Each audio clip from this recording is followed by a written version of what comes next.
આજના આ કાર્યક્રમમાં ઉપસ્થિત આ લાઇબ્રેરીના સૌ પ્રહરીઓ કે જે સરસ લાઇબ્રેરી ચલાવે છે નવસારીમાં, આ લાઇબ્રેરી આવીએ ત્યારે જેમણે આ લાઇબ્રેરીની સ્થાપના કરી તે સયાજીરાવ ગાયકવાડ અને આ લાઇબ્રેરીમાં સક્રિય હતા આપણી વચ્ચે એવા મહાદેવભાઈ દેસાઈ અને મોહન દાંડીકર, જે ગાંધી સાહિત્ય અને ગાંધી જીવન સતત આ લાઇબ્રેરી સાથે સંપર્કમાં રહ્યા, આ વિસ્તારના સરસ એવા ગાંધીજન, એમને યાદ કર્યા એમ વિના કાર્યક્રમ મારી વાત શરૂ ના કરીએ. તમને આ પરીક્ષા માટે તૈયારી કરી રહ્યા છો તો સૌથી પહેલાં તો મારે એ કહેવાનું કે તમારા માટે એ રૂચિ હોઈ શકે, કારણ કે તમારી ઉંમરમાં તમને નોકરીની શોધ હોય, એના માટે તમે તૈયારી કરતા હો. પણ ખાલી એટલું યાદ રાખજો કે આ માત્ર નોકરીની વાત નથી. પ્રશાંતભાઈએ કહ્યું જ કે આ માત્ર નોકરીની વાત નથી. આમાં જો તમે લોકોના જીવનમાં તમારા જેવા જ લોકો, તમે કદાચ આમથી તમે પસંદગી પામીને એવી જગ્યાઓ કે તમારા જેવા જ બીજા લોકોના જીવનમાં તમે બદલાવ લાવવા માટે, એમને મદદ કરવા માટેનો ભાવ રાખશો તો તમે ઉત્તમ કરી શકશો અને તમારી રોજગારીની જરૂરિયાત તો પૂરી થાય, પણ એની સાથે સાથે બીજું કેટલું કામ થઈ શકે. આપણે આઝાદી પછી આટલા વર્ષોમાં આપણે જે કરવા માગતા હતા અથવા તો આપણી અપેક્ષા સુધી આપણે પહોંચ્યા નથી, એનું કારણ છે કે આપણે આપણી જે પણ વ્યવસાય કરતા હોઈએ, એ બિઝનેસમેન હોય, ઇન્ડસ્ટ્રી ચલાવતા હોઈએ, સરકારમાં હોઈએ, શિક્ષક હોઈએ, ડૉક્ટર હોઈએ, બધે જ આપણે સામાન્ય માણસનું ધ્યાન રાખીએ એવો જો પ્રયત્ન કર્યો હોત આપણે, અથવા તો જે સ્તરે કરવો જોઈતો તો એવો આપણે કર્યો હોત તો આપણે કદાચ વધારે આગળ હોત. પણ હવે આપણે એ દિશામાં કામ કરીએ એ મારે ખાસ તમને કહેવું હતું. અને આ પરીક્ષા માટે દ્રઢ ઈચ્છાશક્તિ, કારણ કે સ્ટ્રોંગ આ પરીક્ષાઓ કંઈ સહેલી નથી. સતત આપણે રોજે રોજ નિષ્ફળ થવા, સફળ થવું, નિષ્ફળ થવું એ આખી પ્રક્રિયા છે. એટલે તમે ક્યાંક નિષ્ફળ થાવ તો એમાં નિરાશ થવાની જરૂર નથી, એ સ્વાભાવિક છે. કારણ કે કોઈક 2 વર્ષ, 3 વર્ષ, 5 વર્ષ એવી તૈયારી તમે કરતા હો તો તમને વાંચતા કંટાળો આવે, ઓછું વંચાય, કોઈક દિવસ ના વંચાય, બીજા પ્રશ્નો આવે, ત્યારે નિરાશા થાય. તો એને હેન્ડલ કરવી પડશે, કારણ કે આ લાંબી દોડ છે. એટલા માટે એના ઉપર તમારે ધ્યાન આપવું પડશે. અને હું મુખ્ય પોઈન્ટ કહી દઉં, પછી તમારા પ્રશ્નોથી જ આપણે વસ્તુ જોવાનો પ્રયત્ન કરશું. બીજું એટલું જ મહત્ત્વનું છે આત્મવિશ્વાસ. આત્મવિશ્વાસ વિના આ પરીક્ષા એટલે પાસ થઈ શકાય નહીં. એટલે 50% તૈયારી, 50% આત્મવિશ્વાસ. 100% તૈયારી હોય પરીક્ષા ખંડમાં અથવા પરીક્ષા પહેલાં અથવા પરીક્ષાની તૈયારી દરમિયાન આત્મવિશ્વાસ ખોઈ દઈએ એટલે તૈયારી પણ મોડી પડી જાય, પરીક્ષા ખંડની અંદર આપણું પરફોર્મન્સ નબળું થાય. એટલે આત્મવિશ્વાસ માટે આપણે સતત જાગૃત રહેવું પડે. અને આત્મવિશ્વાસ કંઈ સહેલાઈથી મળતો નથી, કારણ કે આપણને બચપણથી બધા લોકોએ ક્યારેક ને ક્યારેક ટોક્યા છે, આપણી નબળાઈઓ તરફ ધ્યાન દોર્યું છે. એટલે આપણે આપણી સબળાઈઓ વિશે આપણે વાકેફ છીએ જ નહીં. આપણે સતત એવો જ અનુભવ કરીએ છીએ કે હું તો આમ છું, મારામાં આ ખામી છે, આ ખામી છે. એટલે એનાથી સતત બહાર આવવાનો પ્રયત્ન કરતા રહેવું પડે, પોતાની પીઠ થાબડતા રહેવું પડે. જ્યારે નિષ્ફળ થઈએ ત્યારે એને હેન્ડલ કરવા માટે થઈને આપણે જ્યારે સફળ થયા હતા એ યાદ કરતા રહેવાનું, તો આપણે આટલી લાંબી દોડમાં આપણે ટકી શકીએ. એવી જ જરૂરિયાત નિયમિતતાની છે. અને નિયમિતતા મેં કહ્યું એમ સહેલી નથી. આપણે નિષ્ફળ જવાના જ છીએ. આપણે નક્કી કર્યું એમ રોજે રોજ નહીં જ કરી શકીએ. પણ આપણે થાય છે શું કે આપણી અપેક્ષા મુજબ અથવા આપણા પ્લાન મુજબ આપણે ના કરી શકીએ, એટલે આપણે પછી બીજા 2 દિવસ બગાડીએ એની આલોચનામાં કે ભાઈ મેં આવું કેમ કર્યું, પોતાની ટીકા, અપરાધ ભાવ, એ બધામાં પડવાની જગ્યાએ જ્યારે આપણે 1 દિવસ બગાડ્યો હોય તો આપણું હવે કામ પેલો 1 દિવસ બગાડ્યો છે એના ઉપરની ચર્ચા અને એમાં સમય બગાડવાની જગ્યાએ આપણે હવે બીજો દિવસ સુધારવા ઉપર આપણે લાગી જઈએ, એના ઉપર આપણે ધ્યાન રાખવું પડે. ને એ સહેલું નથી હોતું બધા માટે. એટલે એમાં સફળ ના થાવ તો પણ નિરાશ નથી થવાનું, પ્રયત્ન કરતા રહેવાનું છે. પછી જ રીતે ક્રિએટિવિટી. તમે એક વિષય લઈને વાંચતા હો, કંટાળી જાઓ, અથવા એક પદ્ધતિથી વાંચતા હો, એક જગ્યાએ વાંચતા હો, એક સમયે વાંચતા હો, તો એ બધું જ બદલતા રહેવાનું. એટલે એ જેમ ક્રિએટિવિટીને તમે કંટાળી જાઓ, એટલા માટે પણ ક્રિએટિવિટી તમારા માટે મહત્ત્વની છે. એટલે તમારી પરીક્ષા તૈયારીની પદ્ધતિઓ બદલતા રહેવાની. અને દરેકની પાછી જુદી જુદી રીત હોય. હું અહીંયા તમને કહું અથવા તમારા કોઈ મિત્ર એક રીતે તૈયારી કરતા હોય, સફળ થઈ ગયા, કોઈ ટોપરની તમે વાત સાંભળતા હો, તો એ તમારા માટે તમને જે ફાવતું હોય તમારા માટે યોગ્ય છે. એટલે તમારે પ્રયત્ન બધા કરવાના, પણ તમારી સાથે જે મેચ થાય એ પ્રકારે કરશો તો તમારું સારું રહેશે. એવી જ એક વસ્તુ છે બલ્ક રીડિંગ. આપણે શું કરીએ કે ઘડીકમાં આ વાંચીએ, ઘડીકમાં આ વાંચીએ, આ ચોપડી વાંચીએ, પેલી ચોપડી વાંચીએ, આ વિષય વાંચીએ, એમાં આપણો બહુ સમય જતો હોય છે. એટલે એક નક્કી કરવું પડે કે આ એક વિષય છે મારે પૂરો કરવાનો છે. એવું જરૂરી નથી કે આપણે 1 મહિનો સળંગે એ વિષય વાંચી શકીએ, એમાં કંટાળો આવે. પણ ધારો કે આપણે એવી 3 વસ્તુ પકડી લીધી અને ત્રણેયમાં મારે બલ્ક રીડિંગ કરવું છે, બલ્ક કામ કરવું છે, એક મોટા જથ્થામાં વાંચવું છે. અથવા તો એક વાંચવું જેવું નથી જરૂરી, કોઈ પ્રકારની તૈયારી કરવી છે. તો એ જે પણ તૈયારી કરો એક મોટા જથ્થામાં કરશો તો રિઝલ્ટ મળશે. તમારા મોટામાં મોટી મર્યાદા, તમે જ્યારે લાંબી તૈયારી કરતા હો ને ત્યારે તમે ચોપડી લઈને બેઠા હો, તમે બની શકે ઘરમાં કામ ના કરતા હો, કે સામાજિક પ્રસંગોમાં ધ્યાન ના આપતા હો, કે તમારા શોખના વિષયમાં ધ્યાન ના આપતા હો, પણ એનો અર્થ એ નથી કે તમે મોટા જથ્થામાં તૈયારી કરતા હશો. એટલે એના ઉપર તમે જે કરો છો એ અસરકારક રીતે તૈયારી કરો છો, એના ઉપર ધ્યાન રાખવું પડે. અને અસરકારક તૈયારી એટલે તમે જે પરીક્ષા આપવા જઈ રહ્યા છો એ પરીક્ષાની ડિમાન્ડ શું છે, એ શું માગે છે તમારી પાસે, કયા પ્રકારની આવડત માગે છે, કયા પ્રકારનું જ્ઞાન માગે છે, બરાબર? તો એના ઉપર તમારે ધ્યાન આપીને અસરકારક તાલીમ કરવી પડે. પછી એ જ રીતે હું અવારનવાર કહેતો હોઉં છું કે ભાઈ એનસીઆરટી જીસીઆરટીના પુસ્તકો તમે વાંચો. જરૂરી નથી કે તમારી પરીક્ષામાં એ પૂછાય જ, પણ એ તમે વાંચેલું હશે તો તમને જે નથી વાંચેલું એવું પણ કંઈ પૂછાશે તો તમારી જે સમજ છે એના આધારે તમે એ વસ્તુ એને એડ્રેસ કરી શકશો, તમારો જવાબ શોધી શકશો. આમ પણ આપણે જીવનમાં પણ આપણી પાસે એક તો પહેલી વસ્તુ કે પરીક્ષાઓની અંદર હવે માહિતી તો અત્યારે બધે ગૂગલ પર ઉપલબ્ધ છે. એટલે કોઈ અધિકારી તરીકે કોઈની પસંદગી થાય એના પાસે માહિતી ના હોય તો એ કે અધિકારી તરીકે કામ નહીં કરી શકે એવું નથી. એટલા માટે પરીક્ષાઓ માહિતીલક્ષી હોય એવું જરૂરી નથી.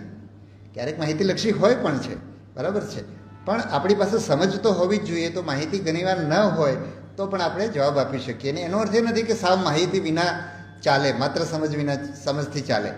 એટલે માહિતીને સમજ બંનેને સાથે જોડવા પડે, અને માહિતી હોય તો જ સમજ પછી વિકસે. એટલે કેટલીક માહિતી તો આપણને જોઈએ જ, એટલે એના ઉપર પણ ધ્યાન આપવું પડે.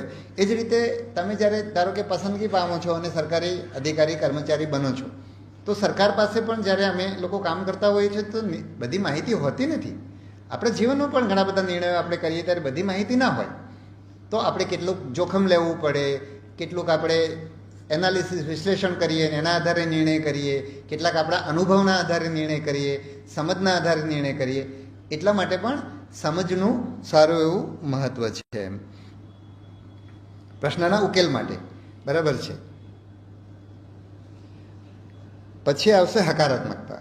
આ બીજી એક મહત્ત્વની બાબત છે કે તમે હકારાત્મક હશો તો જ, એટલે ઘણા બધાના તમારા સ્વાભાવિક રીતે તમારું ઘડતર એ રીતે થયેલું હોય, ઇવન એમાં જીન્સ પણ હોઈ શકે, બરાબર છે, તો તમારે એ સતત કેળવતા રહેવી પડે, હકારાત્મકતા કેળવતા રહેવી પડે. કેટલાક માણસો એવા જીવનમાં એમને સીધી જ હકારાત્મકતા જ આવે દરેક જગ્યાએ. કેટલાક જે લોકો બહુ આમ બોલકા હોય, બહુ એનર્જેટિક હોય, તો એ લોકો ગમે તેવી પરિસ્થિતિમાં રસ્તો કાઢીને આગળ વધે, એના સ્વભાવમાં જે વસ્તુ છે તો એમને કદાચ મુશ્કેલી ઓછી પડે. પણ 50% લોકો એવા હશે કે જે બહુ આમ શાંત ટાઈપના, બહુ ઓછા બોલવાવાળા, અંતર્મુખી, અને એમને સતત કોઈ વસ્તુમાંથી નકારાત્મકતા જ જડે. તો એનાથી તમારે એને હેન્ડલ કરવી પડે, બરાબર છે, અને એને તમારે નકારાત્મકતાથી બહાર નીકળવું પડે. એવું જ છે ફરિયાદ અને કૃતજ્ઞતા. તો ઘણા બધા લોકો ફરિયાદ, અમે ધારો કે જીપીએસસીની પરીક્ષા લઈએ છીએ, કોઈ પણ પરીક્ષા તંત્ર પરીક્ષા લેતું હોય તો દરેકની જરૂરિયાત પૂરી થાય, અથવા દરેકને સારું લાગે કે વાહ મને જોઈતું તો બધું મળ્યું, એવું કોઈ પરીક્ષા સંસ્થા પરીક્ષા નહીં લઈ શકે. આપણા ઘરોની અંદર પણ એવું નથી થતું. આપણા પોતાના જીવનની અંદર પણ આપણે જેને કહીએ છીએ કે આવું થવું જોઈએ એવું આપણે નથી કરી શકતા. તમારો દાખલો લઈએ કે તમે જે રીતે વાંચવું જોઈએ નથી વાંચી શકતા. તો જો સંસ્થા આટલા બધા લોકો માટે કામ કરતી હોય તો એ સંસ્થા પણ દરેકની જરૂરિયાત સંતોષી નહીં શકે. એટલે એમાં ભૂલો કાઢવાની જગ્યાએ આપણે એમાં એ લોકો જે સારું કરે છે એના ઉપર તમે ધ્યાન આપશો તો તમને સારું પરિણામ તમારું આવશે, બરાબર છે. એટલે એટલે ફરિયાદ કરવાની જગ્યાએ એ લોકોએ જે કર્યું છે એમાંથી કંઈક સારું શોધવાનો પ્રયત્ન કરો તો તમે નકારાત્મકતાથી બચશો. નકારાત્મકતાથી બચશો તો જ તમે આ પરીક્ષામાં સફળ થશો. બીજું એની સાથે સાથે તમને એ કહું કે કોઈ પણ પરીક્ષા એક્ઝામમાં તમારા પાસેની એક અપેક્ષા હોય છે, તમારા વ્યક્તિત્વમાં એ પ્રકારનો બદલાવ હોય છે. તમે તમારામાંથી જોઈ લેજો. જે લોકો 2-1 વર્ષથી પરીક્ષાની તૈયારી કરતા હશે અથવા તો 2-3 પરીક્ષાઓ આપી ચૂક્યા હશે, તો તમે જુઓ તમારી પહેલી પરીક્ષામાં રિઝલ્ટ, બીજીમાં, ત્રીજીમાં તમારામાં એ પ્રકારનો બદલાવ આવશે તો જ તમારું પરિણામ આવશે. આ બધી જે વાત કરી રહ્યો છું ને, કારણ કે ધારો કે અમે અથવા કોઈ પણ પ્રાઇવેટ લોકો, પ્રશાંતભાઈ જેવા પ્રાઇવેટ લોકો પણ પસંદ તો આવા જ માણસને કરશે કે જે હકારાત્મક હોય, જે પોઝિટિવ, મતલબ જેનામાં આત્મવિશ્વાસ હોય, જે નવા રસ્તા કાઢવાની વૃત્તિવાળો હોય, એવા લોકોને પસંદ કરશો ને. એટલે તમારા વ્યક્તિત્વમાં જેમ જેમ બદલાવ આવતો જશે ને એમ તમારે સફળ થવાની શક્યતાઓ વધતી જશે. એટલે તમારા વ્યક્તિત્વના બદલાવ ઉપર તમારે કામ કરતા રહેવું પડે. પછી જૂથમાં તૈયારી. તો જૂથમાં તૈયારી કરવાથી શું થાય કે તમને એકબીજાનો સપોર્ટ મળે. એક વસ્તુ, ધારો કે એક જણ એક વિષય તૈયાર કરે છે, બીજો જણ બીજો વિષય તૈયાર કરે છે, જેણે જે વિષય તૈયાર કર્યો છે બીજાને સંભળાવે છે. ઘણી બધી આપણે કોઈના મોઢે સાંભળ્યું હોય અથવા ચર્ચા કરી હોય તો એ વધારે સહેલાઈથી યાદ રહેતું હોય છે. દાખલા તરીકે સિમ્પલ આપણે લઈએ કે ઇતિહાસનો વિષય, તો તમે વાંચશો એટલે તમને બધું આમ સરસ લાગશે, પણ પેપર તમારા હાથમાં આવે એટલે તમને એમ થાય કે આવું કંઈક વાંચેલું છે પણ એક્ઝેક્ટ ખબર નથી એમ. પણ જો તમે પેપર સોલ્વ કર્યું હોય અથવા બીજા જોડે ચર્ચા કરી હોય તો તમને યાદ રહેશે. એટલા માટે પણ જૂથમાં કરવું જોઈએ. એ જ એની સાથે સાથે આપણે પેપરની પણ વાત કરી લઈએ કે પ્રશ્નપત્રો જેટલા કરશો ને, તમે ધારો કે ઇતિહાસ કે ભૂગોળ કે બધા વિષયો વાંચો ત્યારે બહુ સરસ લાગે, પહેલી વાર વાંચો તો એ સરસ લાગે, પાછા તમે બીજી વાર વાંચવા જાઓ ને એટલે તમને એમાં પાછું ભૂલાઈ ગયું હોય. પણ જો તમે એને પેપરના સંદર્ભમાં વાંચશો અથવા પેપર વાંચતી વખતે તમે પાછા પાઠ્યપુસ્તકની અંદર જઈને જોશો તો તમને યાદ રહેવાની શક્યતા વધશે. પછી એ જ રીતે જૂના પેપર છે, પછી તમે ડિસ્ક્રિપ્ટિવ ટાઈપની પરીક્ષા છે તો પેપર લખવાનું પણ બહુ બધું કામ છે. કારણ કે ડિસ્ક્રિપ્ટિવ પરીક્ષાની અંદર તમે જ્યારે એનો જવાબ આપતા હો છો ત્યારે તમારે પ્રોસેસિંગ ચાલતું હોય. તમારી સામે પ્રશ્ન આવ્યો, તમારી પાસે માહિતી તમે વાંચેલું છે, જ્ઞાન પ્રાપ્ત કરેલું છે, એને પ્રોસેસ કરવાનું છે, ટૂંકા સમયની અંદર તમારે લખવાનું છે. એટલે પ્રેક્ટિસ એ MCQ બેઝ પરીક્ષા હોય કે લેખિત લાંબી પરીક્ષા હોય, એ બંનેની અંદર પ્રેક્ટિસ બહુ જરૂરી છે. અને એમાં તમે ઘણા બધા કોચિંગના પ્રશ્નપત્રોને બધું તમે કરતા હો છો, પણ તમે જોજો કે તમારા કોચિંગના મોટા ભાગના પ્રશ્નપત્રોનું લેવલ આજે વાસ્તવમાં સ્પર્ધાત્મક જુદી પરીક્ષાઓની સાથે મેચ થાય એવું હોતું નથી. એટલે તમે જે સ્પર્ધાત્મક પરીક્ષાના પાછળના વર્ષોના પ્રશ્નો કરો તો એ વધારે સારું રહેશે. બરાબર, લગભગ હું માનું છું કે બધા પોઈન્ટ આવી ગયા છે. યસ. સો આટલા પોઈન્ટ મારે તમને કહેવાના હતા. મારેથી કંઈ અડી જતું હોય, બંધ થતું હોય તો કહેજો. બરાબર, તો મેં હવે આ બધા પોઈન્ટ મેં કહી દીધા. હવે તમારા પ્રશ્નો હોય એના સંદર્ભમાં હું જવાબ આપું તો તમને વધારે સારું રહેશે. એટલે જેને પણ પ્રશ્ન હોય એ બોલો ઊભા થઈને. તો હું કદાચ તમારો પ્રશ્ન માઇકથી નહીં સંભળાય તો હું રિપીટ કરી દઈશ એટલે બધાને સંભળાઈ જશે.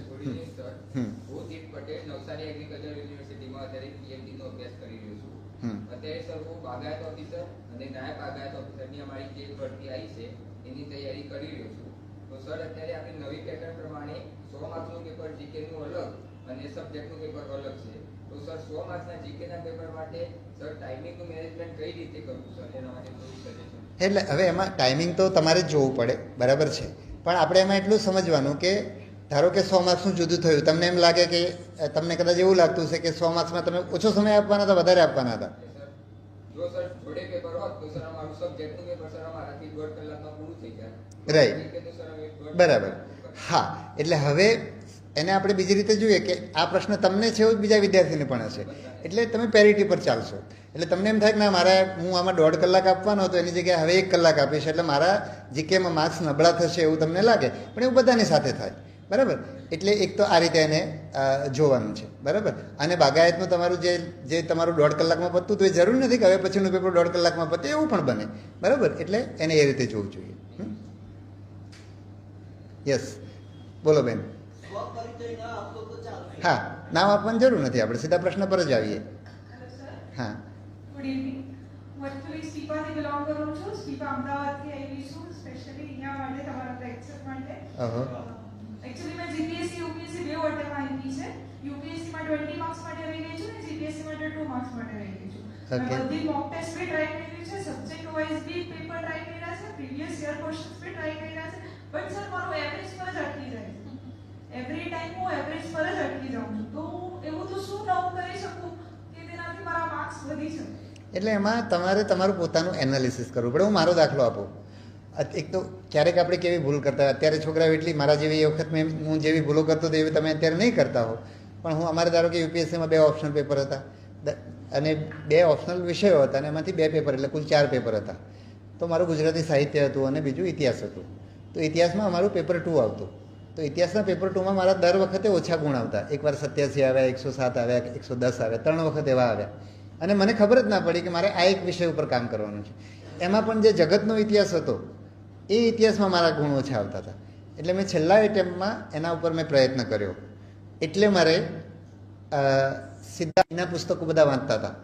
પછી અમે દિલ્હી ઇન્ટરવ્યૂ આપવા માટે ગયા. કાલે જ મને અમે બંને સાથે જે મિત્રો અમે ગયા હતા ઇન્ટરવ્યૂ આપવા, કાલે મને કોન્ફરન્સમાં મળ્યા. હું યાદ કરતો હતો કે અમે દિલ્હી ગુજરાત ભવનમાં ઇન્ટરવ્યૂ આપવા માટે રોકાયા હતા.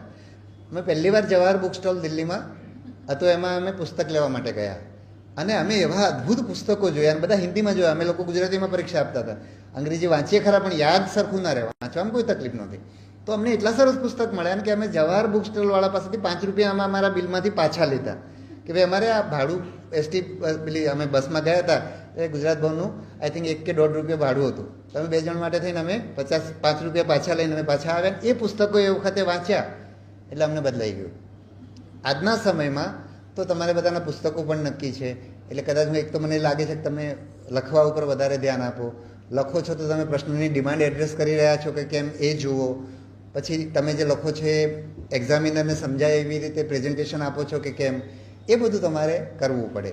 બરાબર છે. જૂના ટોપર્સના પેપર જુઓ કે એણે કયા પ્રકારનું લખ્યું હતું. જ્યારે તમે ગુજરાતમાં નસીબદાર છો, બહુ ઓછા રાજ્યો એવા છે કે જે આવા પ્રશ્નપત્રો તમારા તપાસેલા પ્રશ્નપત્ર પાછા મળતા હોય. આઈ થિંક 4-5 રાજ્યો હશે ગુજરાત આખા દેશમાં.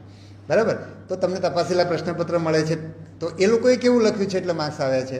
આ બધું તમે જોશો અને એના આધારે તમે ક્યાં છો એનું મૂલ્યાંકન કરતા રહો તો તમને એનો ફાયદો થઈ શકે. બરાબર. યસ યસ બોલતા જાવ. પછી બધાના લઈ લઈશું, કોઈના બાકી નહીં રાખીએ પ્રશ્નો. બરાબર. હા હા. અને લગભગ રિપીટ થશે. આ બેન સાથે જે વાત કરતો ત્યારે તમે તમારામાં જોતા રહેજો. બરાબર છે. હા હા.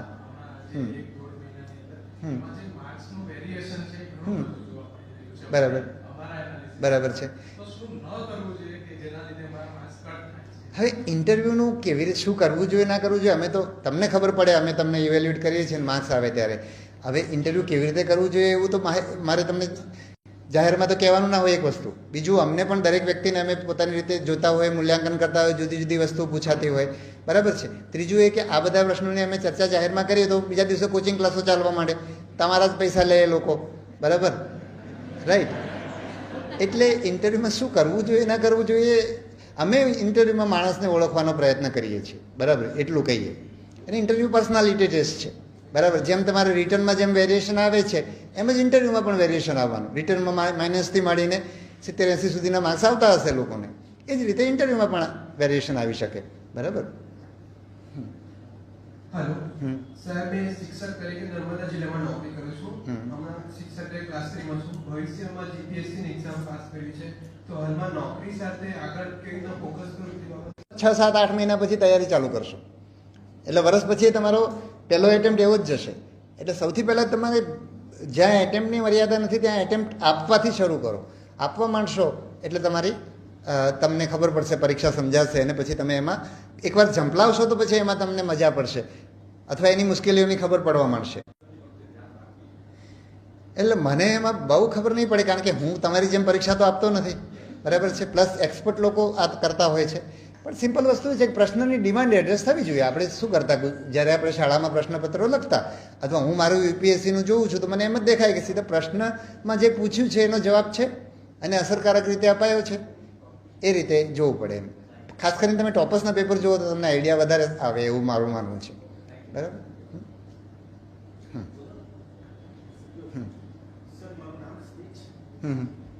મારો સવાલ તમે જે વાત કરી કે સમજણ એટલે નોલેજ પરથી સમજણ પર જે કડી હોય એ કઈ રીતે પકડવી ને એનો કોઈ એવો વિષય કે આપણે પકડી શકીએ કે એનો કોઈ રસ્તો તમારા વિશે એના માટે તમારું પુસ્તક સરખું હોવું જોઈએ. બરાબર. તમે એનસીઆરટી વાંચો. મોટાભાગના છોકરાઓ એનસીઆરટી વાંચવાનું એવોઇડ કરે છે. કે અને કારણ કે આપણે ગુજરાતમાં શું કરીએ છીએ, આપણા બધા પાઠ્યપુસ્તકો બધા માહિતી આધારિત છે, એટલે આપણે પહેલેથી ટેવાયેલા છીએ.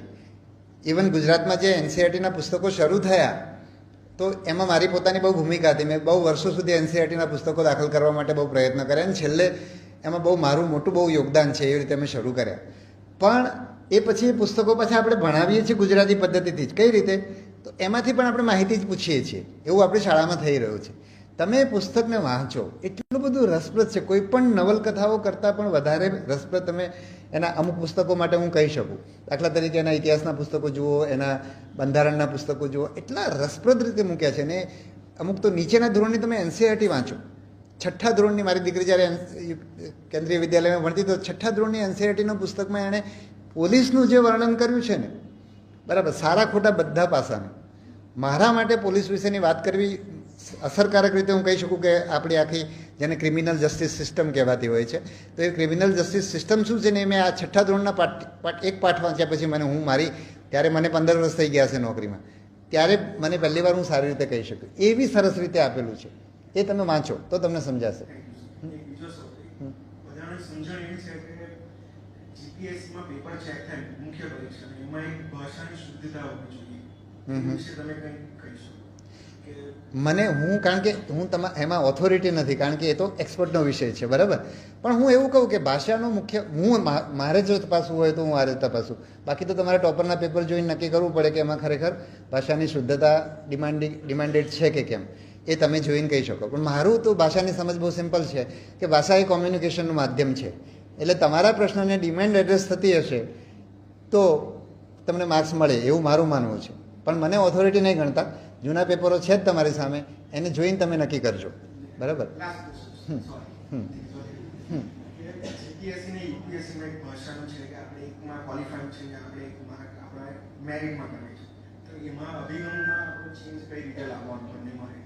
એટલે પહેલામાં તો ક્વોલિફાઈંગ છે, એટલે એમાં તો તમારું ટાર્ગેટ પાસ થવાનું જ હોય. અમે ભણતા ત્યારે પણ ક્વોલિફાઈંગ હતું, એટલે અમે તો એ વાંચતા જ નહીં, બરાબર. તો એક તો એ ક્લિયર થઈ ગયું કે ક્વોલિફાઈંગ છે, એટલે તમે ખાલી એમાં પાસ થવા માટે તૈયારી રાખશો. એવું યુપીએસસીમાં પણ થાય છે કે પાસ લોકો ગુજરાતી અને અંગ્રેજીના પેપરમાં પાસ ના થાય એવું યુપીએસસીમાં થાય છે, બરાબર. હવે અહીંયા તમારે એને મેરિટમાં ગણાય છે, એટલે એમાં તમારે સ્કોર કરવા માટે જૂના ટોપરના પેપરને એ બધું જોઈ અને એમાં તમારે સ્કોર કરવાની રીતે કામ કરવું પડે, બરાબર. યસ, હા, યસ. મારો સવાલ એ હતો કે જીએસના પેપરમાં એમસીક્યુ બેઝ તો તૈયારી કરીને જૂના ક્વેશ્ચન પેપર સાથે થઈ જાય છે, પણ જ્યારે ગુજરાતી અને ઇંગ્લિશનું લેખનનું પરીક્ષાનું પેપર આવે છે, તેની અંદર ભાષાની મૌલિકતા કેળવવા માટે, કારણ કે અત્યારે ડે બાય ડે ઇતિહાસ પ્રવૃત્તિનું વાંચન બહુ ઓછું થાય છે, તો કરંટ ન્યૂઝ પેપર સાથે આપણે મૌલિકતા કેવી રીતે કેળવી શકીએ એ બાબતે થોડું ગાઈડ કરી શકો છો, કેમ કે આપણી પણ મોટી આપ લખો છો, એમાં ઘણું બધું થાય છે. અને બીજો એક સાથે એક સવાલ એ હતો કે આપણે ત્યાં એવું ચાલે છે કે ગુજરાતીના પેપરની અંદર આપણે માર્ક બહુ કપાય છે ગુજરાતી લેંગ્વેજની અંદર, તો એના માટે શું કરી શકાય? અને બીજું એક એ હતું કે ઇન્ટરવ્યુ માટે એક પૂછતા જો બધું ભૂલી જઈશું. એટલે જો પહેલું તમે ગુજરાતીની મૌલિકતાની વાત કરી, તો મૌલિકતા તો તમારે પ્રેક્ટિસથી આવે એક તો વસ્તુ. બીજું તમે ટિપિકલ પરીક્ષાલક્ષી બહુ આમ પરીક્ષામાં બંધાઈ જાઓ ને, એટલે તમે બહુ આમ સ્ટ્રેસમાં કામ કરો કે ભાઈ હું આમ લખીશ એટલે આમ થઈ જશે, આમ લખીશ તો મને આમ માર્ક્સ નહીં મળે, એવું બહુ વિચારશો ને તો કદાચ મને લાગે છે કે બહુ ઉપયોગી નહીં થાય તમને, એવું મારું માનવું છે, બરાબર છે. પણ તમારે પેપર જોઈને નક્કી કરવું પડે. બીજું હું મારો પોતાનો તમને અનુભવ કહું. મને ગુજરાતીમાં પહેલેથી સારા ગુણ નહોતા આવતા, અને મારે તો 1 થી 7 ધોરણમાં અમારે ગુજરાતીના 2 પેપર આવતા. એક તમારું પાઠ્યપુસ્તકને આધારિત ને એક નિબંધવાળું, એટલે નિબંધ વિચાર વિસ્તારનું આખું એક અલગ પેપર આવતું અમારા બનાસકાંઠામાં. તો પણ મારું ગુજરાતી ક્યારેય સારું નહોતું, કારણ કે ત્યાં ગુજરાતી સારી રીતે ભણાવવામાં પણ નહોતું આવતું. સાચી વાત કરું તો હું પછી 8મા ધોરણથી વિસનગર ગયો ને, તો મેં જોયું કે ત્યાં લોકોનું ગુજરાતી બહુ સારું હતું. એટલે મારું પહેલેથી પાયાથી જ ગુજરાતી સારું નહોતું. 10માં મારા 51 માર્ક્સ હતા અને 12માં કદાચ 56 કે 57 હતા. એમાં મેં જીપીએસસી ક્લાસ 1ની પરીક્ષા આપી અને મેં જરા પણ તૈયારી કર્યા વિના જ આપી હતી, કારણ કે હું યુપીએસસી જ આપતો એટલે વગર તૈયારી મેં પરીક્ષા આપી. મેં એકાદ દિવસ વાંચ્યું હતું. એ વખત અમારે લિબર્ટીનું એક પુસ્તક આવતું, એક નાનકડું વાંચીને ગયો હતો. એમાં એક નિબંધ પૂછાયેલો, આઈ થિંક ચોમાસાની સાંજ કે એવું કંઈક નિબંધ હતો, બરાબર. તો હું ત્યારે ગુણવંત શાહની કોલમ વાંચતો, એટલે એ જે રીતે લખે ને એવું મને થયું કે લાવ હું એ પ્રયત્ન કરું. એટલે એ વખતે મેં એ નિબંધ કમસે કમ 20 માર્ક્સનો નિબંધ હશે એટલે રીતે લખવાનું કરેલું, અને મને 61 માર્ક્સ આવ્યા, જે મારી કારકિર્દીમાં ગુજરાતી ભાષાના સૌથી વધારે ગુણ છે. બરાબર. ઓકે, ચાલો બીજા પ્રશ્નો. હા સર, હું ફોરેસ્ટ્રી ગ્રેજ્યુએટ છું sir, forestry BSc honours forestry. Sir, એ ગુજરાતની એકમાત્ર કોલેજ છે જે નવસારીની અંદર આવેલી છે.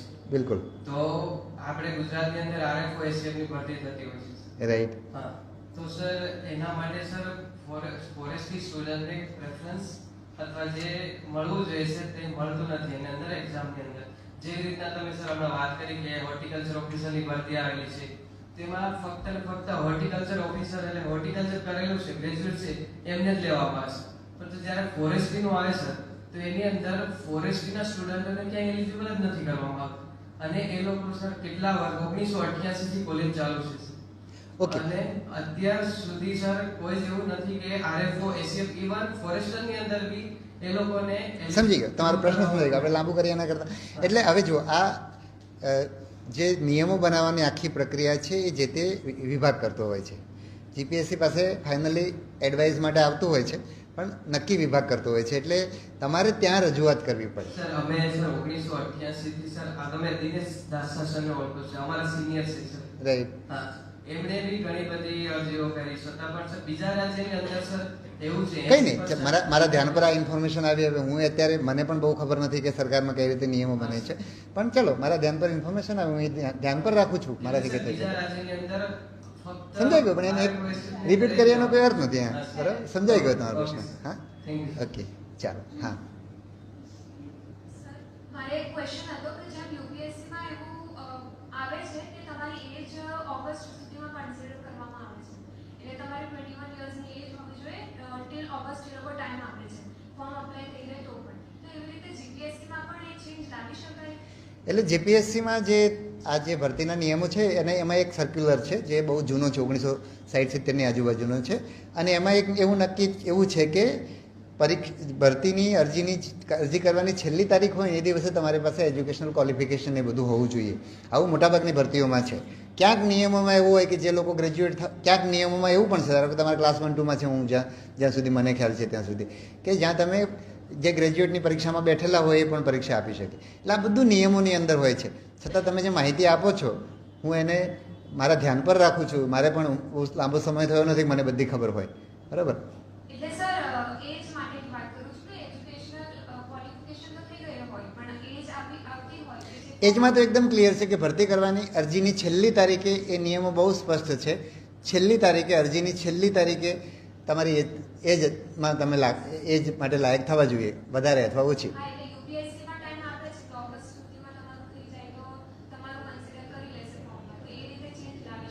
આઈ થિંક નહીં આવે, કારણ કે બધી જ ભરતીઓ માટે આ વધારે યોગ્ય છે. બરાબર. કારણ કે જુદા જુદા સમયે જુદા જુદા લોકોને જુદું થાય. કોઈકને થતું હોય કોઈક એજમાં બહાર નીકળી જાય, કોઈ અંડર એજ પણ હોય, એવું પણ બને. બરાબર. યસ. હા. હા, હવે એ તો તમે તમારા બધા મિત્રો ઇન્ટરવ્યૂ આપીને આવે પછી જુઓ કે એ લોકોને. હા, મારું જે કહેવું હોય તો તમને એટલું કહું કે તમે જે વિષય ભણ્યા હોય એની તમને સમજ હોવી જોઈએ. બરાબર છે. બાકી તમારું વ્યક્તિત્વ એવું હોવું જોઈએ. જે મેં તમને કીધું કે આ બધા જે મુદ્દાઓ કીધા એ બધા મુદ્દાઓ વ્યક્તિત્વમાં હોવા જોઈએ. બરાબર.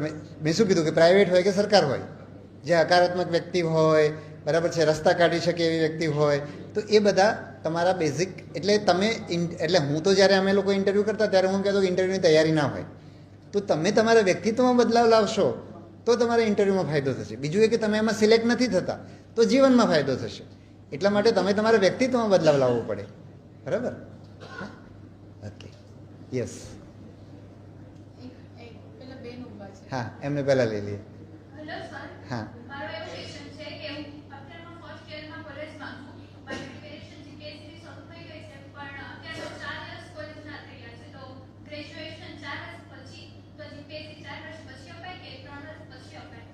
એટલે ના, તમારું ગ્રેજ્યુએશન એ લોકો માગતા હોય તો ગ્રેજ્યુએશન થયા પછી જ તમે આપી શકો. બધામાં 4 વર્ષ નહીં હોય ને, કે બધામાં 4 વર્ષના ગ્રેજ્યુએશન ને. એટલે પણ 1 વર્ષ ઓછું થયું છે ને કે નહીં? મને ખબર નથી તમારે કોલેજમાં શું આવ્યું હોય. અત્યારે બધા તમે 3 વર્ષના ગ્રેજ્યુએટ, અત્યારે જે લોકો, આ તો તમે બધા ભણી ગયેલા હશો એટલે એ લોકો એમને ખબર નહીં હોય, પણ ટૂંકમાં જે લાગુ પડશે બધાને. જુઓ, ગ્રેજ્યુએશન આપણે માગતા હોઈએ તો 3 વર્ષનું ગ્રેજ્યુએશન હોય તો 3 વર્ષ પૂરા થયા, ટૂંકમાં તમારી પાસે ગ્રેજ્યુએશનનું પ્રમાણપત્ર હોવું જોઈએ, માર્કશીટ હોવી જોઈએ મિનિમમ, બરાબર? એટલે 4 વર્ષનું ગ્રેજ્યુએશન હોય તો 4 વર્ષ હોવા જોઈએ. દાખલા તરીકે હું તમને સમજાવું કે જીપીએસસી ક્લાસ 1-2ની પરીક્ષા આપણે લઈએ છીએ, અત્યારે ગ્રેજ્યુએશન માગીએ છીએ, તો BA વાળો છે એ 3 વર્ષવાળો હશે, MBBS વાળો 4 વર્ષવાળો હશે. એટલે એ તો ગ્રેજ્યુએશન જે જેટલા વર્ષો લાગશે એટલે તમારે આપવા પડશે એમાં, બરાબર? યસ, હા. આમ તો લગભગ બધા બોલે છે, સંભળાય છે, એટલે માઇક નહીં હોય તો પણ. હા, ગુડ ઇવનિંગ. પ્રાથમિક પરીક્ષામાં સૌથી મોટી જે કોમ્પિટિશન હોય તે ટાઈમ મેનેજમેન્ટની હોય છે. તો સર, મારી એક રિક્વેસ્ટ એવી હતી કે જે યુપીએસસી પ્રિલિમ્સની પેટર્ન છે કે જેમાં આપણે જો ક્વેશ્ચન અટેમ્પ્ટ નહીં કરવો તો એમાં આપણે ક્વેશ્ચન એમ છોડી શકીએ, એટલે ઈ ટીક કરવું એવું નહીં. તો આપણે જીપીએસસીમાં કરી શકીએ. એમાં આપણે ઈ ઓપ્શન આપેલો છે ને, એટલે એ ઓપ્શન નહીં આપવો જોઈએ તમારે? ના, એનું કારણ છે કે એ ગેરરીતિ અટકાવવા માટે આપણે કરેલો છે ઓપ્શન, કે તમે એને ખુલ્લો રાખો. અત્યારે છેલ્લી નીટનું જે થયું, નીટમાં જે ગડબડ થઈ તો ઓપ્શન લોકોએ ખુલ્લા રાખ્યા અને પછી પરીક્ષા પૂરી થઈ એટલે પછી ભર્યા. એટલે એવું ના થાય એટલા માટે આપણે એ ઓપ્શન રાખેલો છે. રાઈટ? યસ, નમસ્તે. હું અને મારા જેવા અનેક ગરીબ છોકરાઓની સર એક સમસ્યા છે કે તમે અગાઉ પોલીસ ભરતી બોર્ડના અધ્યક્ષ હતા, ત્યારે તમે પોલીસ ભરતી માટે પ્રાથમિક ટાઈમ ટેબલ બહાર પાડી દીધો કે આ મહિનામાં રનિંગ થશે, આ મહિનામાં એક્ઝામ થઈ જશે. તો અમે જોબમાં રજાઓ મૂકીને અત્યારે પ્રિપેરેશન કરીએ છીએ, પણ અત્યારે અગાઉ પરીક્ષાની કોઈ સંભવિત તારીખો નથી આવી. તો તેના માટે હવે અમે શું કરીએ સર, કે તૈયારીઓ ચાલુ રાખીએ આવી રીતે કે પછી ઘરે બેસીને કે પછી જોબ પર જઈએ? એટલે એક તો તમારે જોબ કરતાં તૈયારી કરવી જોઈએ, એવું મારું બધાને સજેશન છે. એના કારણે તો તમારું વ્યક્તિત્વ ઘડાય. બીજું, તમારી પાસે પ્લાન બી હોય. જ્યારે તમારે આ નોકરીમાં તો આપણે જાણીએ છીએ કે એક જગ્યાની સામે 100 અરજીઓ આવે છે, એટલે તમારે થવાની શક્યતા 1%. તો તમારી પાસે બીજો ઓપ્શન હોય, બરાબર છે? એટલામાં, અને તમે રોજે રોજ મતલબ નોકરી નહીં કરીને વાંચશો ને તો એ 8 કલાક, ના ના, તમારો પ્રશ્ન સમજો, એના પર આવું છું. તો 8 કલાક તમે તૈયારી કરશો ને, રોજ તમે વાંચતા હશો ને તો એ તમારી તૈયારી ઇફેક્ટિવ રીડિંગ એટલું નહીં થાય. એટલે જો તમે જોબ કરતાં કરશો તો ઉલટું સારી તૈયારી કરી શકશો. બીજું, ભરતી બોર્ડની પાસે પરીક્ષા લેવાની તારીખ, એ લોકોને જ્યારે એ લોકો પાસે પણ કામ હોય, એક પર્ટિક્યુલર લેવલે પહોંચે ત્યારે તમને તારીખ આપી શકે. બીજું, પોલીસનું ભરતી બોર્ડ છે એ તો એડહોક ભરતી બોર્ડ છે, બરાબર? જીપીએસસી તો ચલો માત્ર પરીક્ષાઓ લેવાનું કામ કરે છે, એટલે અમે એડવાન્સમાં બધું આપી શકીએ. એટલે તમને તારીખ ના પણ મળે એવું બની શકે, બરાબર છે? અને પરીક્ષા જાહેર થાય પછી તમે રજા લઈ શકો, બરાબર? અમુક છોકરાઓ કેવા છે સર, જે મજૂરી કરે છે, મીન્સ કે હાર્ડ વર્ક કરે છે, એટલે થાક લાગે છે, એ લોકો ઘરે જઈને વાંચી નથી શકતા મોસ્ટ ઓફ, એટલે વધારે ટાઈમ નથી આપી શકતા. તો હવે તે લોકો પણ રજાઓ મૂકી દીધી તમારું પ્રાથમિક ટાઈમ ટેબલ જોઈને, અને હવે સંભવિત તારીખો નથી ને. મને નથી લાગતું કે બહુ મોડી પરીક્ષા થશે, બરાબર છે? એ પરીક્ષા બહુ મોડી થાય એવું મને નથી લાગતું. નજીકના સમયમાં જે મેં આપી તેના કરતાં કેટલી, જે મેં 25 નવેમ્બરની આજુબાજુ આપી હતી, હમણે જાન્યુઆરીની કઈ તારીખે ચાલુ કરી? 8મી જાન્યુઆરી, બરાબર? હવે મને પણ 25 નવેમ્બરની જગ્યાએ હું 5 ડિસેમ્બરની આજુબાજુ જ કરી શકું એવું હતું, મારું જે પ્લાનિંગ હતું એ પ્રમાણે, બરાબર? તો એમણે 1 મહિનો એમણે ડિલે કર્યો, અને ખાસ સંજોગોના કારણે કર્યો. લેખિત પરીક્ષા પણ હું માનું છું કે મેં જે ટાઈમ ટેબલ આપ્યું એનાથી 1 મહિનો વિલંબિત થવી જોઈએ એવું મને લાગે છે. હું એમના થકી કંઈ કહી ના શકું, પણ તમારે વચ્ચે આ રીતે ફેરફાર તો કરતા જ રહેવા પડે. અને જ્યારે પરીક્ષા દૂર હોય ત્યારે તમે પરીક્ષા નોકરી કરતાં વાંચો, અને પરીક્ષા નજીક આવે ત્યારે રજા લો, એવું કરવું પડે, બરાબર? અને બીજું, તમારે એ પણ કરવું પડે કે તમે જ્યારે કોઈ વિષય વાંચશો, ધારો કે પહેલી વાર તમે ઇતિહાસ વાંચવા બેઠા, તો એ ઇતિહાસના તમારે જે કંઈ 2-3 પાઠ્યપુસ્તક આપણે માની લઈએ કે NCERTના છે, વાંચવાના છે, તો તમને 1 મહિનો લાગશે. બીજી વાર વાંચશો ત્યારે તમને એનાથી ઓછો સમય લાગશે. એટલે પુસ્તકો પણ તમે અંડરલાઇન કરીને રાખો, બરાબર છે? અને પછી અંડરલાઇનમાં પહેલી વાર તમે જ્યારે અંડરલાઇન કરો ત્યારે પેન્સિલથી કરવાનું.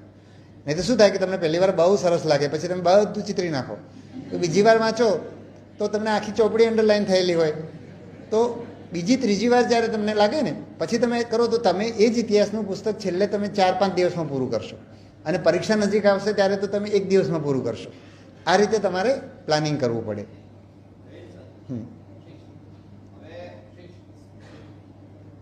જય સર. હા, હવે હાલ જે પીએસઆઈ ની મુખ્ય પરીક્ષાનો અભ્યાસક્રમ આવ્યો, હા, તો હવે તમે આપના જણાવ્યા મુજબ પ્રીવિયસ યર ક્વેશ્ચન આપણે અટેન્ડ કરવા. હવે પીએસઆઈ ના મુખ્ય પરીક્ષા માટે શું જીપીએસસી ના પ્રીવિયસ યર ક્વેશ્ચન એકદમ બરાબર છે. જીપીએસસીને જ કરવા પડે, કારણ કે બંનેનો અભ્યાસક્રમ સરખો છે. એટલે આપણે તેના કરીએ. હા, પીએસસી ના ક્વેશ્ચન પેપર આપણે અટેન્ડ કરીએ તો પીએસઆઈ માટે યોગ્ય રહી શકે. હા, યોગ્ય જ રહે. એનું કારણ છે કે બંને ગુજરાતીના પેપર છે, બરાબર. બંનેમાં નિબંધ છે, વિચાર વિસ્તાર છે, કોમ્પ્રિહેન્શન છે, બધી વસ્તુઓ સરખી છે, બરાબર. એટલે એને ભાષાના પેપર તરીકે તપાસવાનું છે. એટલે પેલા તમારી પાસે આના તો કોઈ પ્રીવિયસ યર પ્રશ્નો છે જ નહીં, તો તમારે એ જ વાંચવું પડે. એટલે એ તમને ગાઈડ કરી શકે, એમ મારું કહેવું છે, બરાબર. નમસ્કાર. નમસ્કાર. આપણે જનરલ પરીક્ષાઓ માટે તો એક કમ્પ્લીટ સિલેબસ છે તે મોટા હોય છે, પરંતુ ટેકનિકલ પરીક્ષાઓમાં એમાં બી સ્પેશિયલી એવી પરીક્ષાઓ કે જ્યાં મલ્ટિપલ બ્રાન્ચીસ એલિજિબલ છે. લાઈક હમણાં જે વેકેન્સી આવી પરીક્ષા આવવાની છે આપણે તોરમાપ ખાતાની, કે જેની અંદર ફિઝિક્સ ગ્રેજ્યુએટ હવે એલિજિબલ છે, સાથે સાથે મિકેનિકલ એન્જિનિયર એલિજિબલ છે, સાથે સાથે ઇલેક્ટ્રોનિક્સ ઇલેક્ટ્રિકલ એન્જિનિયર. બરાબર, બરાબર. હવે એવું જોવામાં આવ્યું છે, મતલબ as a student as a candidate અમે, કે એવી કોઈ નીતિ અત્યાર સુધી ફિક્સ નથી કે જેથી કરીને અલગ અલગ ગ્રેજ્યુએશનના વિદ્યાર્થીઓને એક સરખા પ્રશ્નો, મતલબ કે આટલા જ પ્રશ્નો ફિઝિક્સના આવશે, આટલા જ પ્રશ્નો, એવું થાય છે કે જનરલી સમજાઈ ગયું. તમારે કહેવા એવું માગો છો કે ફિઝિક્સ, કેમેસ્ટ્રી, બાયોલોજી હોય અને 60 માર્ક્સ હોય તો બધા ત્રણેયના 20-20 આવે, એવું કંઈ કરવામાં આવ્યું નથી, એવું તમારું કહેવું છે, બરાબર. એવું જોવામાં આવ્યું છે કે નજીક નજીક હોય છે, પરંતુ ક્યાં ક્યાં કેટલીક બ્રાન્ચીસને ડાયરેક્ટ એડવાન્ટેજ પહોંચી જાય. એટલે એમાં તમારે બે વસ્તુ સમજવી પડે. એક તો તમારી એડવાન્ટેજવાળી વાત સાચી, બાકી ઇન જનરલ જે જનરલ નોલેજનું પેપર હોય પર્સનલાઇઝ કરવાનો અમારો પ્રયત્ન ચાલુ જ છે. થોડોક સમય લાગશે, પણ અમે એ કરવાના જ છીએ, જેથી કરીને તમારા આ જે બધા પ્રશ્નો છે ને એ એડ્રેસ થઈ જાય. એટલે એ પણ જોવામાં આવ્યું છે કે ઇલેક્ટ્રિકલ એન્જિનિયર છે, તો જેમ કે હમણાં જે પરીક્ષાની પ્રિન્સિપલ ક્લાસ તેની અંદર સિલેબસની અંદર મિકેનિકલ એન્જિનિયર, ઓટોમોબાઈલ એન્જિનિયર એ રીતે એલિજિબલ હતું. હવે મિકેનિકલ એન્જિનિયર ઓટોમોબાઈલ તો ભણ્યો છે, ઇલેક્ટ્રોનિક્સની અંદર સારું જાણે છે, પરંતુ તેની અંદર સરખામણી કરી નહીં શકાય. તમારો મુદ્દો મને સમજાય છે, અને સિલેબસને રેશનલાઇઝ કરવાનું પ્રક્રિયા ચાલુ થઈ ગઈ છે. થોડોક સમય લેશે, આપણે ચોક્કસ કરવાના છીએ. તો હું હજી સ્કૂલમાં છું અને મને બે સ્ટ્રીમમાં ઇન્ટરેસ્ટ છે, આર્ટ્સ અને સાયન્સ. તો મારો પ્રશ્ન એ છે કે આગળ જઈને હું આગળની કઈ સ્ટ્રીમ લઉં કે મને મારી જીપીએસસી કાં તો યુપીએસસી પ્રિપેરેશન્સના કામ આવે. જો યુપીએસસી જીપીએસસીની કરવી હોય તો આર્ટ્સ, બરાબર છે. કારણ કે આર્ટ્સના ઘણા બધા, આપણે જીએસની વાત કરીએ જનરલ સ્ટડીઝની, તો એમાં તમને પોલિટિકલ સાયન્સ એટલે કોન્સ્ટિટ્યુશન આવે, હિસ્ટ્રી આવે, જ્યોગ્રાફી, ઓફકોર્સ સાયન્સ અને બંનેમાં આપણે ત્યાં ભણાવવામાં આવે છે, બરાબર. એટલે તમને પ્લસ નિબંધ લખવાનો આવે, તો એ રીતે તમને આર્ટ્સની જરૂર પડે, બરાબર. પણ એટ ધ સેમ ટાઈમ તમારે, ભાઈ વાતો ના કરો, તમને આઈ થિંક પૂરું થઈ ગયું છે કે શું? તો એની સાથે સાથે તમારે જનરલ સાયન્સ જે છે, કારણ કે તમને યુપીએસસી કે જીપીએસસી આપશો તેમાં સાયન્સની જરૂર પડશે, તો તમને એમાં જે પરીક્ષા છે એમાં આર્ટ્સના વિષયો વધારે ઉપયોગી છે, પણ સાયન્સનું જ્ઞાન તો તમને હોવું જરૂરી છે. એટલે એના માટે તમે જે નીચેના ધોરણની એનસીઈઆરટી ચોપડીઓ છે સાયન્સની, એ તમે સમજની સાથે વાંચો તો એ તમારા માટે સારું રહેશે. હા,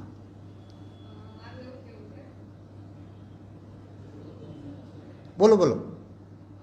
આપણે પ્રિપેરેશન દરમિયાન એક ટાઈમ પ્રી આપો છો, મેન્સ આપો છો, પછી એક ટાઈમ પછી પ્રી પેટર્ન બદલાય છે, તો પ્રીમાં સ્ટક થઈ જાય છે, મતલબ પ્રી નથી નીકળી શકતી. તો એના માટે કોઈ તમે કઈ પરીક્ષા આપો છો? જીપીએસસી 1-2ની અંદર સ્ટક થાવ તો એમાં તમારી કંઈક મર્યાદા છે. પેટર્ન થોડી આગળ પાછી થઈ શકે, પણ મેં છેલ્લા સમયની અંદર એવી કંઈ પેટર્નમાં મોટો ફેરફાર નથી જોયો કે જે પહેલી વાર પ્રિલિમ પાસ કરે તો બીજી વાર ના કરી શકે. એવું જીપીએસસીની પ્રિલિમમાં એવો પ્રશ્ન નથી, બરાબર. કા પછી પહેલી વાર તમે, હા રાઈટ, પણ એમ નહીં, પણ આ બધા પેપરો એવા છે કે જે લોકોએ સરખી તૈયારી કરી હશે ને તો આ બધામાં પાસ થશે. બરાબર. તમે લોકોએ જો તૈયારી પરીક્ષાને સરખી સમજ્યા હશો ને મેં તમને પર્સનાલિટીમાં જે ફેરફાર લાવવાના કીધા ને એ લાવ્યા હશો, સમજ આધારિત પુસ્તકો વાંચ્યા હશો, તો આ બધી પરીક્ષાઓ તમારા માટે એકદમ સિમ્પલ, તમે બધી ક્લિયર કરી શકશો. એટલે તમારી પ્રિપેરેશન ઉપર થોડું તમારે ધ્યાન આપવું પડે. એને જરા તમે આ રીતે મેં જે આજે બધી વસ્તુઓ કીધી ને એના સંદર્ભમાં તમારી તૈયારીને તમે તમારા વ્યક્તિત્વને તમારી તૈયારીને તમે જોવાનો પ્રયત્ન કરો તો તમને, હું એવું માનું છું કે પ્રિલિમમાં તો તમને પ્રશ્ન થવો જ ના જોઈએ. આવું મારું માનવું છે. બરાબર.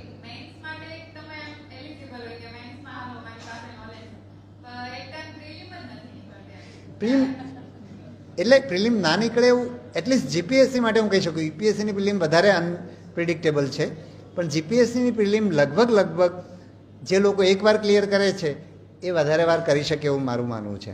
એ બધી ઇવન તમારી એસટીઆઈ ને બધી પણ. બરાબર. એકવાર બધા પેપરના પીવાયક્યુ તમે જોઈ લો, એના આધારે તમારી તૈયારીમાં ક્યાં તમે પાછા પડો છો એ જોઈ લો. બરાબર. ઇવન ધારો કે કેટલીક વાર ઇન્ફોર્મેટિવ પેપર પણ આવ્યા છે, પણ તમારું સ્કોરિંગ એટલું બધું તમારી પાસે ઓછું જોઈએ છે. એટલે ઇવન તમારું પેપર ઇન્ફોર્મેટિવ હોય, તમે સમજણ આધારિત તૈયારી કરી હોય તો પણ તમે પ્રિલિમ ક્લિયર ના કરો, કટ ઓફ જ એટલું બધું નીચું જાય છે કે તમે ક્લિયર ના કરો. અને બીજું 7-8 વિષયો છે, એટલે કોઈક વિષયમાં તમે પાછા પડો તો બીજામાં તમારે કવર થઈ જાય. તમારામાંથી ઘણા લોકો એવા છે કે જે 4-5 વિષયોની તૈયારી કરીને જીપીએસસીની પ્રિલિમ ક્લિયર કરે છે. બરાબર. એટલે તમે તમારી તૈયારીને થોડીક જુદી જુદી રીતે જોઈ લો. બરાબર.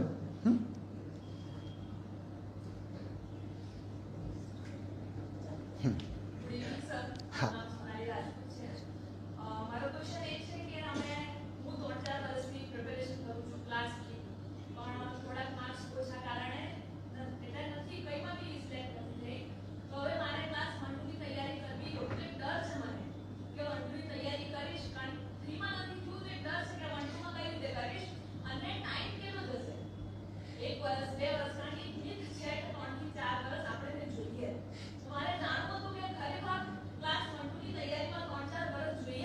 મારો એટલે કોઈ પણ આ બધી પરીક્ષાઓ છે ને એ તમારે પહેલાં 1 વર્ષની તૈયારી માગે છે.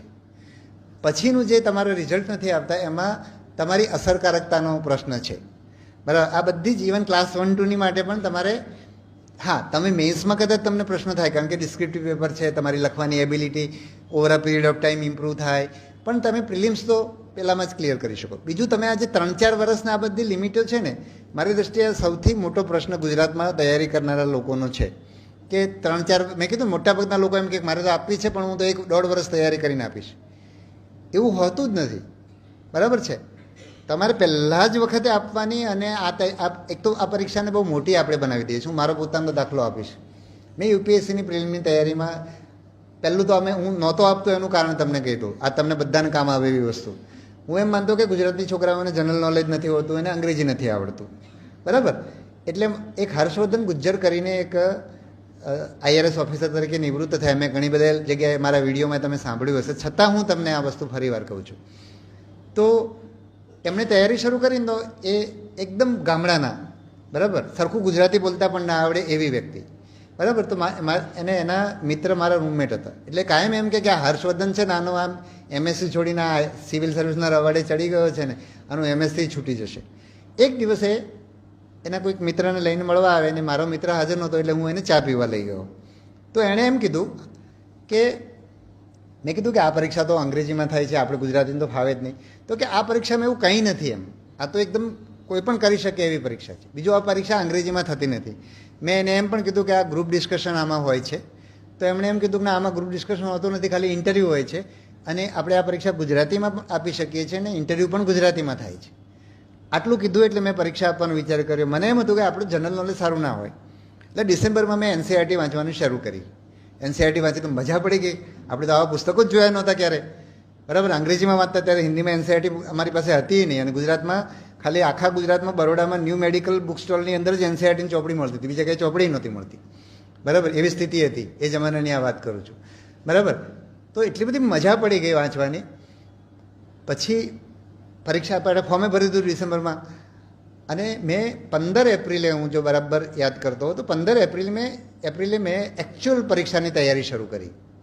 જીએસ વાંચવાનું, જનરલ સ્ટડીઝ કહો છો ને તમે વાંચવાની. ટાટા મેકગ્રો-હિલની એ વખતે ગાઈડ આવતી, બહુ જાડીની આટલી જ આવતી હતી. બીજી બધી આવી ગાઈડો આવતી, પણ આ એક આવી જ ગાઈડ આવતી. એ મેં વાંચવાનું ચાલુ કરી. 15 દિવસમાં મારી તૈયારી પૂરી થઈ ગઈ. હું એવું માનતો કે ગુજરાતી લોકોને જનરલ નોલેજ આવડતું નથી. બરાબર.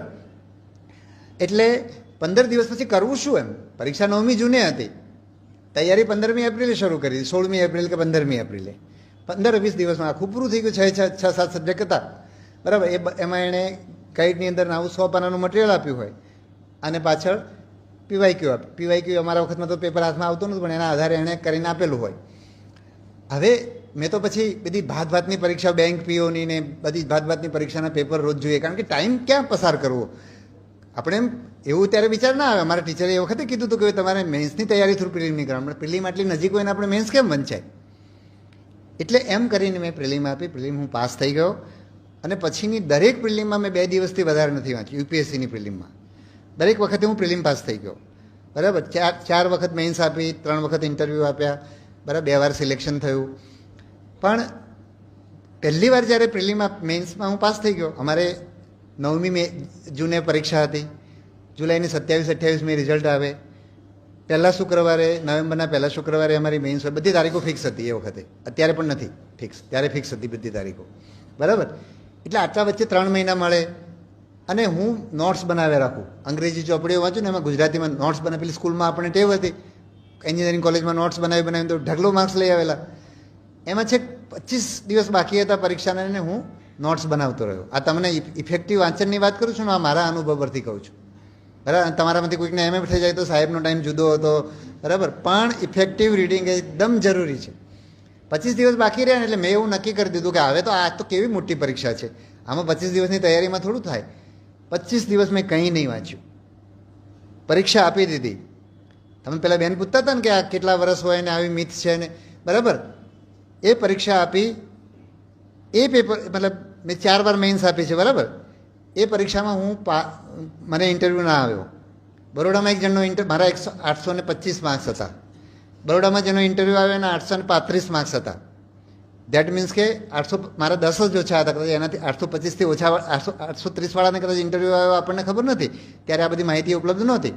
તો 10 માર્ક્સ માટે મેં મેન્સ ક્લિયર મારાથી નહીં થઈ. બીજી વાત કરું, એ પરીક્ષામાં અમારા ઇતિહાસના 2 ઓપ્શનલ હતા. મેં કીધું ને ઓપ્શનલ 2માં મારા ખરાબ, પેપર 2માં ખરાબ આવતા હતા. પેપર 1માં મારા પહેલા એટેમ્પમાં જેટલા માર્ક્સ આવ્યા છે એટલા એ પછી ક્યારેય નથી આવ્યા, અને મોટાભાગે ટોપરને એટલા માર્ક્સ નથી આવ્યા. એટલે આપણે બધું આમ માનીને ચાલીએ કે પહેલી વાર આપીએ એટલે ખરાબ થાય, બરાબર. 25 દિવસ અને પછી પણ દર વખતે મેં મેન્સની એટલી મોટી માની લીધી. જો હું પ્રિલિમને જે રીતે 2 દિવસમાં તૈયારી કરતો હતો એમ મેં મેન્સ આપ્યો તો બહુ વહેલું થઈ ગયું હોત, બરાબર. એટલે તમારે આ બધી માન્યતાઓમાંથી બહાર નીકળી ફ્રેશ વિચારી અને તમારે તૈયારી કરવી જોઈએ, બરાબર. ઓકે.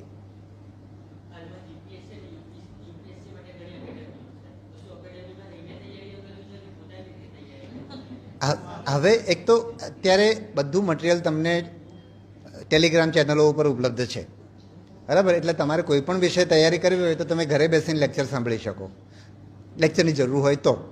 એટલે ક્યાંય એકેડેમીમાં જવાની જરૂર મને નથી લાગતી, બરાબર છે. તમે લોકો જે એકેડેમીમાં અને કોચિંગમાં ખર્ચ કરો છો એનું મારું કારણ એ છે કે તમે તમારી જાતે મહેનત કરવા માટે સક્ષમ નથી, એટલે ડિપેન્ડન્ટ થઈ જાઓ છો. તમે જુઓ કે ઇવન એકેડેમીવાળા એ પાસ થતા હશે પણ થાય તો છે એમના જોરે જ. મેં કીધું એ પ્રકારે એમના વ્યક્તિત્વમાં ફેરફાર આવેલો છે. એ લોકોએ અસરકારક વાંચ્યું છે, પરીક્ષાને સમજ્યા છે, પરીક્ષાની ડિમાન્ડને એડ્રેસ કરી છે, એટલે પાસ થયા છે. નહીં કે કોચિંગમાં ગયા એટલે પાસ થયા છે. એટલું યાદ રાખવાનું. તમે ચેક કરી લેજો તમારે જેટલા મિત્રો પાસ થયા, પૂછી પણ લેજો, બરાબર. नमस्ते। बिल्कुल। सबसे पहले सियाजी लाइब्रेरी का मैं हार्दिक अभिनंदन, जिसके कारण हम लोगों को ये मौका मिला, मतलब बालकों को मार्गदर्शन देना आज के टाइम में सबसे जरूरी है। ठीक है, आगे। 1 साल के भी बच्चे बिगड़ रहे हैं। ठीक है, आगे बढ़ो। हाँ। दूसरा पर्यावरण के लिए भी आपने जो बताया बहुत अच्छा लगा। ठीक है, सवाल पे आ जाते हैं। मेरे पास सर आपकी एक मेल आईडी चाहिए। क्यों? हकारात्मक ही बोलना है। नहीं, आप सवाल पे आ जाइए। मेल आईडी तो ठीक है, मेल आईडी का मैं कहाँ जवाब दे पाऊंगा। वो मत बताए, मैं मत बताइए। आपके बारे में सुनने नहीं आए, आप सवाल के बारे में आए हैं लोग। हाँ, सवाल पे। मैंने पीएसआई जीपीएस मैंने लाइव में पहला गवर्नमेंट कोई भी फॉर्म भरा है, ठीक है। पीएसआई और जीपीएससी का है, सूरत से भरा है, ठीक है। तो ये 300 नंबर वो कैसे, अब बैठिए, मैं आपको समझाता हूँ। मेरे ख्याल से आप ऐसे सवाल पूछते हैं जो किसी को यूजफुल नहीं है। अब आपको सबको पता है कि कट ऑफ मार्क्स कोई पहले बता सकता है कि कितने मार्क्स से पास हो जाओगे? हर बार कट ऑफ चेंज होता रहता है, राइट? तो मेरे ख्याल से आपके सवाल वैलिड नहीं, और लोग पूछे। चलो आपको बाद में लेते हैं। यस,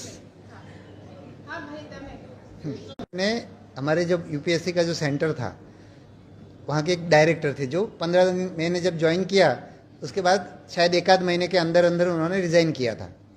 तो वो रहते हैं कर्नाटक में, तो मैं कहीं गया था तो मैंने किसी से नंबर लेके उनको फ़ोन किया, तो उन्होंने भी मुझे ये बताया कि आप इस तरह की बातें करते थे जब ज्वाइन, मतलब आप तैयारी के लिए आते थे।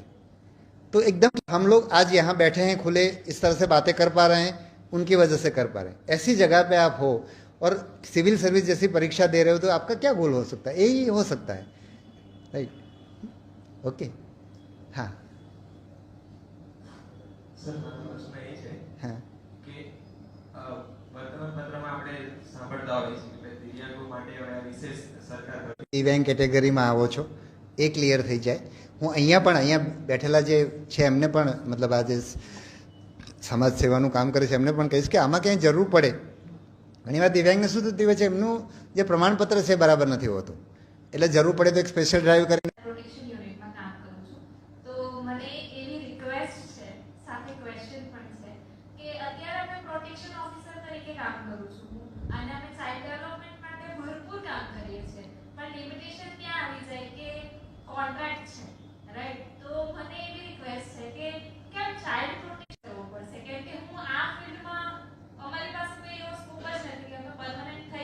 ઓકે, ચાલો હું સમજાવું તમને।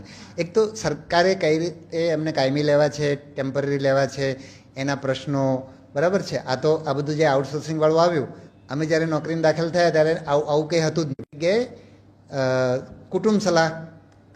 કુટુંબ સહાયતા કેન્દ્રો શરૂ કર્યા હતા, નવસારીમાં પણ હતું।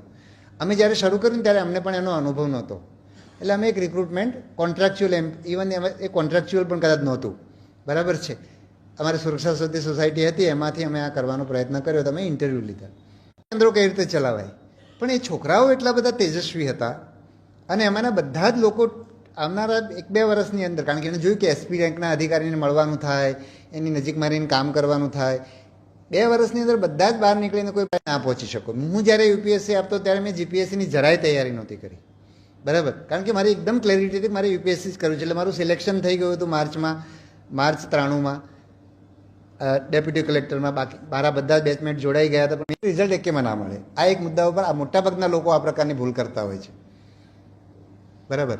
આઈ થિંક બદલાવતી મારું એક જે ઓબ્ઝર્વેશન છે એના રિલેટેડ એક પ્રશ્ન છે કે અમારે ત્યાં જે વાંચનખંડ વાપરે છે એવા ઘણા બધા સ્ટુડન્ટ છે જે વર્ષોથી તૈયારી કરે છે પણ છતાં યશ નથી મળતું, તો સ્માર્ટ વર્ક કેવી રીતે કરવાનું એના વિશે કઈ ટિપ્સ આપશો?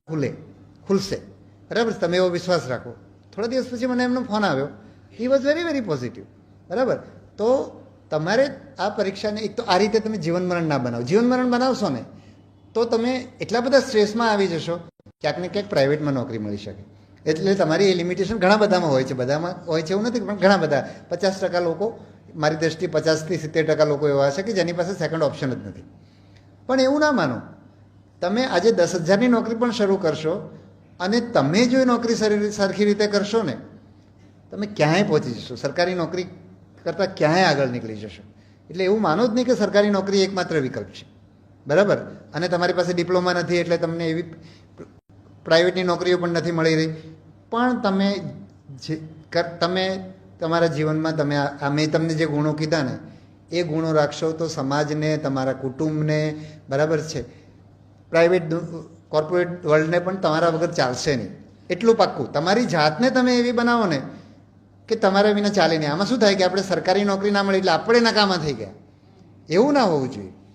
તમારું વ્યક્તિત્વ એવું હોય કે તમારા વિના સમાજને ચાલે જ નહીં, અને તમે આ પ્રયત્ન કરજો, તમે આ કરી જુઓ, તમને સરકારી નોકરી પાછળ લટકી રહેવાની જરૂર જ નથી, બરાબર? એટલે આના ઉપર ખાસ તમે તમારા વ્યક્તિત્વ ઉપર ધ્યાન આપજો, તમારા સમાજની, તમને યાદ કરવા માટે પણ ગમશે નહીં કે મેં 5 વર્ષ કે 3 વર્ષ કે આમાં આપ્યા હતા, એટલા તમે આગળ નીકળી જશો। આ તમને આજે નહીં લાગે, કારણ કે તમે તો અત્યારે તો સ્ટ્રગલ કરી રહ્યા છો, તમને મનાશે નહીં, બરાબર? હું જે કહી રહ્યો છું તમને મનાશે પણ નહીં, પણ તમે બહુ આગળ નીકળી જશો। ઓકે, ક્યારે વીતી જાય છે એને ખબર જ નથી પડતી. એવું એટલા માટે કહી રહ્યો છું કારણ કે ના તમારી વાત સાચી છે. એ ઘણા બધામાંથી જોયું છે. તો ના એમના માટે તમે હા સ્વમૂલ્યાંકન માટે કયા પોઈન્ટ્સ આપશો? એટલે એક તો મેં તમને કીધું કે પહેલેથી બીજા ઓપ્શન્સ ખુલ્લા રાખો, બરાબર છે, પહેલેથી બીજા બધા ઓપ્શન્સ ખુલ્લા રાખો. સ્વમૂલ્યાંકનમાં તમે કેટલે પહોંચ્યા છો એમ. દાખલા તરીકે તમે જીપીએસસી આપતા હો અને 50 માર્ક્સનું કટ ઓફ હોય ને તમારા કોઈ પણ ક્લાસ કોઈ પણ પરીક્ષા આપણે લઈએ કે 50 માર્ક્સનું કટ ઓફ હોય અને તમે બીજા એટેમ્પે પણ તમે 25 જ હો, બરાબર, તો તમને એમ લાગે કે હવે મારા માટે આ નથી, બરાબર, એ રીતે વિચારવું પડે.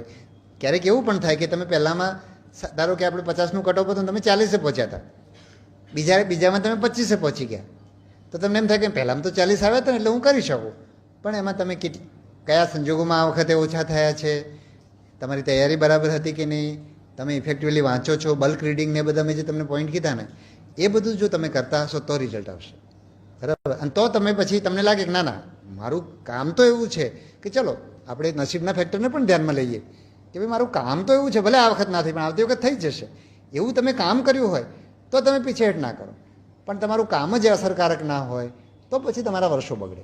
એટલે એમનો પોઈન્ટ એકદમ કામનો છે, બરાબર. યસ. હા હા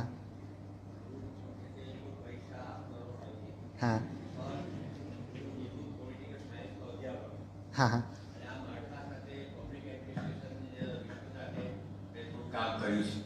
વીર નર્મદ દક્ષિણ ગુજરાત યુનિવર્સિટીમાં political science and public administration નામનો એક ડિપાર્ટમેન્ટ ચાલે છે.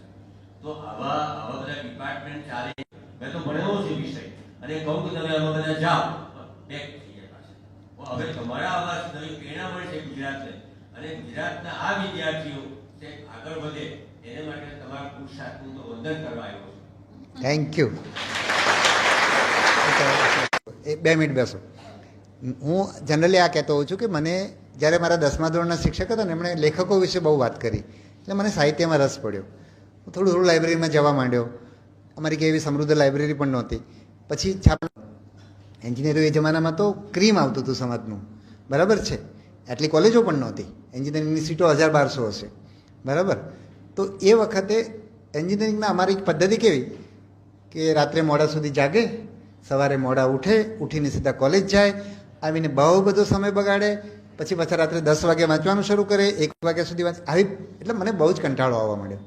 એનું કારણ મેં પેલું સાહિત્ય વાંચ્યું હતું એ હતું. એટલે હું વડોદરાની લાઇબ્રેરીમાં જતો થયો અને લાઇબ્રેરી પણ વડોદરાની એવી હતી કે જેમાં મારે પુસ્તક શોધતા, હું થોડો સાઈડમાં થઈ ગયો નહીં, પુસ્તક મને કહેતા રહેજો, હું આ સાઈડમાં નીકળી ગયો સારું. પુસ્તક શોધતા ટાઈમ લાગે, 1 કલાક આપો, હું 2 પુસ્તક લઈને આવું અને 10 થી 15 દિવસમાં 2 પુસ્તક પૂરા કરીને આવું. એણે મારું વ્યક્તિત્વ બદલી નાખ્યું અને એટલા માટે હું આ સિવિલ સર્વિસ પરીક્ષા સુધી હું પહોંચ્યો. આપવાનું મને વિચાર એટલા માટે આવ્યો. મારા વ્યક્તિત્વમાં નહીં તો હું બહુ જ નકારાત્મક વ્યક્તિત્વ, આમ પણ અંતર મેં તમને અગાઉ જે બધા લક્ષણો કીધા ને એ બધા મારામાં ઓરિજિનલ મારો સ્વભાવ એવો છે, બરાબર. એટલે તમે લાઇબ્રેરીમાં સારી નવલકથાઓ, એવી વસ્તુઓ કે જે બહુ ઉપદેશાત્મક હોવી જરૂરી નથી, રસપ્રદ હોવી જોઈએ. તમારે ત્યાં હલકા પુસ્તકો તો હશે જ નહીં, બરાબર. એટલે રસપ્રદ હોય એવી નવલકથાઓ ને એવું બધું તમે વાંચશો ને તો એમાંથી તમને ઘણી બધી પ્રેરણા મળશે, ઘણી બધી હકારાત્મકતા આવશે. બીજું સુરતથી એક પેલો PAW કરીને પર્સનાલિટી અવેરનેસ વર્કશોપ થતો હોય છે વર્ષમાં 2-3 વાર, 2-1 વાર થતો હોય છે, ફ્રી હોય છે, 4 દિવસનો 2-2 કલાકનો હોય છે. એ કરજો તો જે લોકોની પીસફુલ પરફેક્ટવાળી પર્સનાલિટી છે ને, જે બધા અંતર્મુખી ટાઈપના, એ લોકોમાં ઘણી બધી હકારાત્મકતા આવશે, બરાબર. ઓકે, આ બાજુ એક સવાલ હતો કોઈકનો. હા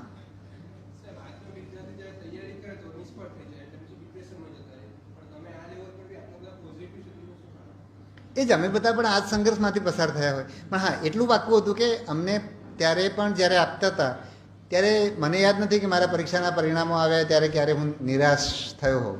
છેલ્લું આવ્યું ત્યારે થયો, કારણ કે એના પછી એટેમ્પ નહોતો, બરાબર છે, રાઈટ. તો એનું કારણ કદાચ એ હશે કે એવો વિશ્વાસ છે કે આના પછી નામ થઈ જશે એવું, બરાબર છે. એ જે સુસાઇડનો આખો વિષય છે ને એમાં વ્યક્તિને હવે 28 મિનિટે છોકરો પાસ થયો છે, બરાબર. એટલે 28 મિનિટ આઈ થિંક એને થઈ ગઈ છે. પણ જે આત્મહત્યા, આપણે તો એ કેસ વિશે કંઈ જાણતા પણ નથી, એટલે એના વિશે આપણે કોમેન્ટ કરીએ એનું પણ પેલું છે. પણ મોટાભાગે જે આત્મહત્યા છે ને એ કંઈક ને કંઈક ડિપ્રેશન, માનસિક તકલીફ હોય છે. આજે આપણે આટલા બધા, અને આ બધા પ્રમાણ બહુ વધી ગયું, કારણ કે આપણે એકલા રહીએ છીએ, કુટુંબમાં સાથે નથી, બહુ બધો ટાઈમ આપણો મોબાઈલમાં જાય છે, એટલે આપણે એકબીજા સાથે હળતા મળતા નથી, એટલે આપણું પોતાની એકલી તાણ રહે. એટલે એ સંજોગોમાં આત્મહત્યા છે માત્ર પરીક્ષાની નિષ્ફળતા માટે હોય એવું જરૂર નથી, એની માનસિક સ્થિતિ એવી હોય એવું પણ બને. બરાબર, એટલે આપણે એક પર્ટિક્યુલર એક કેસમાં શું થયું તો આપણને ખબર પણ નથી. પણ એટલા માટે જ અમે પેલી જે જીવન આસ્થા હેલ્પલાઇન મેં તમને ટ્વિટર પર પણ મૂક્યું છે, એ તમને એમાં બહુ જ ઉપયોગી થાય, કોઈ પણ વ્યક્તિને ઉપયોગી થાય. અને એ માત્ર વિદ્યાર્થીઓ માટે નહીં, કંઈ પણ હોય, મોટી ઉંમરના લોકો. અહીંયા જ આ જ જિલ્લાના એક બેન હતા, એ એવું કહેતા હતા કે મારે આત્મહત્યા કરવી છે. તો આત્મહત્યા કેવું હોય એ તમને કહું. અમારી સુરતની હેલ્પલાઇન એ વખત સુરતમાં હતી, અત્યારે માત્ર ગાંધીનગરમાં ચાલે છે. તો આત્મહત્યામાં એ બેનનો ફોન આવ્યો કે મારે એ મેન્ટલ હેલ્થ હેલ્પલાઇન જીવન આસ્થામાં ફોન આવ્યો કે મારે આત્મહત્યા કરવી છે.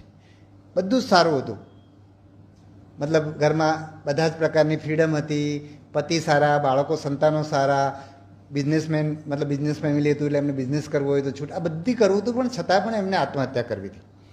એટલે અમારા લોકો વાત કરતા ગયા તો ખબર એ પડી કે 3-4 વર્ષની ઉંમરે એમની સાથે ચાઇલ્ડ સેક્સ્યુઅલ એબ્યુઝ થયું હતું. એટલે જિંદગી એ વખતે જીવવા જેવી નહોતી, અત્યારે બધું હતું છતાં જીવવા જેવી નહોતી. એટલે જે કાઉન્સેલિંગ કર્યું પછી એમાંથી બહાર નીકળી ગયા. એટલે આત્મહત્યા આપણે જેમ માનીએ છીએ કે પરીક્ષામાં નિષ્ફળ થઈ ગયા, પ્રેમ ભંગ થઈ ગયો, દેવામાં ડૂબી ગયા અને માણસે આત્મહત્યા કરી, પણ એને જો ટાઈમલી આપણે મદદ કરીએ તો એ બધા બચી શકે એવા હોય છે. બરાબર, ઓકે, યસ, બસ પૂરું જ કરી આવી હતી. અમે પ્રશ્ન કરો છો? હા, વિદ્યાર્થીનો જ લઈએ, અમે પૂરું જ કરી રહ્યા છીએ. આપણે છે પણ નહીં, બહુ પ્રશ્નો છે પણ નહીં હવે. હા,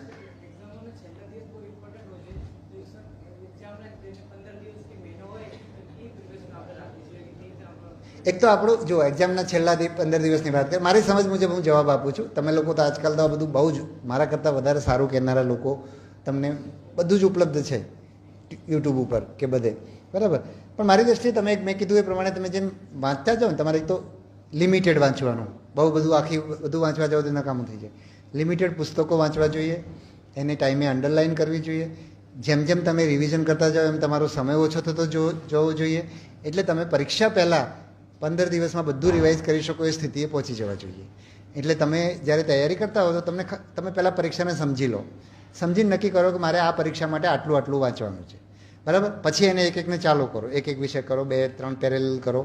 એને મેં કીધું એમ પહેલાં રીડિંગમાં પેન્સિલથી અંડરલાઇન કરો, બીજા રીડિંગની અંદર તમે એને પેનથી કરવાના લાયક થઈ ગયા તો પેનથી કરો, એમ તમારે અંડરલાઇન ઓછું કરતા જાઓ. પછી એકદમ લિમિટેડ તમે અંડરલાઇન કરો. પછી તમને એવું થયું કે એક અંડરલાઇન શબ્દ જુઓ એટલે આખો વિષય તમને સમજાઈ જાય એટલાનું. એ રીતે તમે આવી ગયા હો તો છેલ્લે તમે બહુ ઓછા દિવસમાં એને રિવાઇઝ કરી શકો. બરાબર, છેલ્લા દિવસોમાં PYQ આમ પહેલાં પણ કરો, પણ છેલ્લા દિવસમાં PYQ ઉપર ધ્યાન આપો તો શું થાય કે તમે જે વાંચ્યું હતું એ તમને યાદ ન રહેવાની જગ્યાએ તમે PYQ કરો અને પછી જ્યાં જરૂર પડે ત્યાં ચોપડીમાં રિફર કરી લો તો તમને યાદ રહેવા માંડશે. બરાબર છે. બીજું એ કે તમને 100% પરીક્ષામાં પેપર હાથમાં આવ્યું એટલે બધું યાદ હોય એવું જરૂરી નથી. બરાબર છે. તમે આટલા સમયમાં આટલી બધી મહેનત કરી હોય તો તમે એને હેન્ડલ કરી શકશો. બીજું તમારું પેપર છે બધા માટે એક સરખું હશે. આ બધા મુદ્દાઓ ધ્યાનમાં રાખશો અને આત્મવિશ્વાસ ઉપર પેલું રાખશો. જો પરીક્ષાની નજીકમાં બધાને એમ થશે કે મેં તૈયારી બરાબર નથી કરી, એટલે એને પણ તમારે હેન્ડલ કરવું પડે. આ બધા મુદ્દાઓ હેન્ડલ કરશો તો તમે છેક પહોંચી જશો. બરાબર, ચાલો આઈ થિંક હવે હા એટલો બધો પરીક્ષા માટે સ્ટ્રેસ હોય છે, રાઈટ, સ્ટુડન્ટ્સ જ્યારે પરીક્ષા આપતો હોય છે ત્યારે, હા, અને એમાં જે આત્મવિશ્વાસનું તત્વ જેટલું એનામાં વધારે હોય છે. રાઈટ, કારણ કે મેં મારા ફેમિલીમાં મારો સન પણ જીપીએસસીની પરીક્ષા આપતો હતો. એમને જીપીએસસી પરીક્ષા પાસ કરી, અત્યારે ક્લાસ 2 ઓફિસર તરીકે છે. અને એ જ્યારે તૈયારી કરતો હતો ત્યારે અમને એમ લાગતું હતું કે આટલી બધી મહેનત કરી છે. તે હું રિટાયર્ડ પ્રોફેસર છું, મારો સબ્જેક્ટ પણ ગુજરાતી, એમાં મેં PhD કર્યું પન્નાલાલ ઉપર. તો એમની તૈયારી જોઈ પોતે સર્વિસ કરતો હતો. બસ તો આપણે સૌથી મારો સવાલ એ છે કે આપ જે વાત કરો છો કે આત્મવિશ્વાસ, કારણ કે પરીક્ષાઓ બહુ અઘરી છે અને અઘરી પરીક્ષા માટે સૌથી પહેલો તો તમારે આત્મવિશ્વાસ. કદાચ નિષ્ફળ જાય તો એમાંથી કોઈ આપણે સ્યુસાઇડ કરવાની જરૂર નથી. આપણે કોટાની ખબર છે, રાજસ્થાનમાં આવા બનાવો બને છે. એટલે ખૂબ સરસ આપણે ઇન્ફોર્મેશન આપી. Thank you. હવે આપણે એક છેલ્લો પ્રશ્ન લઈ લઈએ, છેલ્લો એક પ્રશ્ન, કારણ કે આઈ થિંક પ્રશ્નો પણ રિપીટ થઈ રહ્યા છે. હા,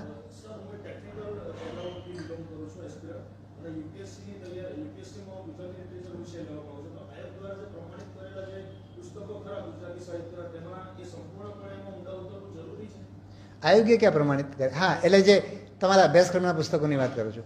એના કરતાં મારી દ્રષ્ટિએ અત્યારની પેટર્નની મને ખબર નથી, પણ એ પુસ્તકો તમે ઝડપથી વાંચી શકો તો બહુ સારું. અમારા વખતમાં અમે નહોતા વાંચતા, પણ ત્યારે પેટર્ન આખી જુદી હતી, બરાબર. એક જ પૂરું કરી લેવા દો.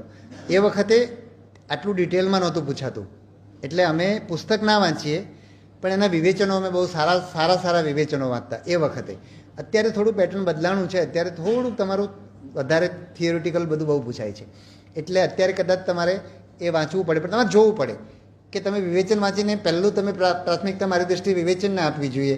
વિવેચનો વાંચીને તમે જવાબ આપી શકતા હો, પણ તમને નવલકથાની ખબર તો હોવી જોઈએ. સરસ્વતીચંદ્ર હોય કે પછી ગુજરાતનો નાથ હોય તો તમને નવલકથાનો એક વિષય વસ્તુનો આઈડિયા હોવો જોઈએ, બરાબર.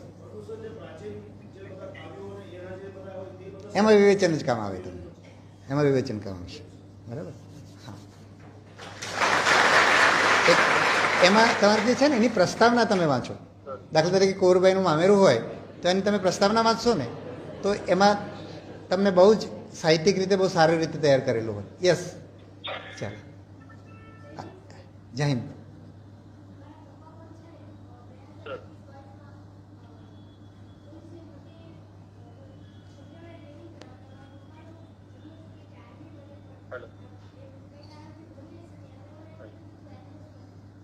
બેટા સમજાતું નથી હા તારું મને.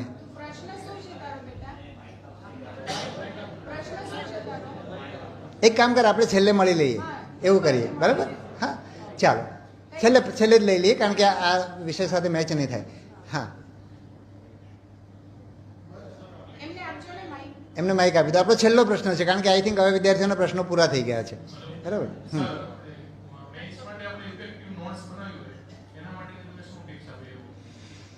મેઇન્સ માટે કઈ યુપીએસસી જીપીએસસી એટલે એમાં એક તો તમારે પહેલી વસ્તુ તો નોટ્સ છે બહુ મિનિમમ હોવી જોઈએ. હું તો નોટ્સ કરતાં તમારું જે મટીરિયલ છે સારું મટીરિયલ અંડરલાઇન કરેલું એ વધારે સારું રહે. એમાંથી તમારે બહુ લિમિટેડ, ધારો કે તમારો એક ટોપિક હોય એમાં 25 પાના છે, અંડરલાઇન કરો તો એક ઓછું થઈ જાય. પછી તમે એક પાનાની એમાંથી નોટ બનાવવાના હોય તો નોટ બનાવવાની, બાકી નહીં બનાવવાની, બરાબર. 5 પાના 25 પાનામાંથી 5 પાના થવાના, નોટ નહીં બનાવવાની. ચાલે જ ને, નોટ્સ બનાવવું થોડું જરૂરી છે. વિષય સમજાવવો જોઈએ, કારણ કે આ તો ડિસ્ક્રિપ્ટિવ પેપરમાં તમારે વિષય સમજાવવો પડે, રાઈટ. ઓકે, ચાલો, સૌનો ખૂબ ખૂબ આભાર.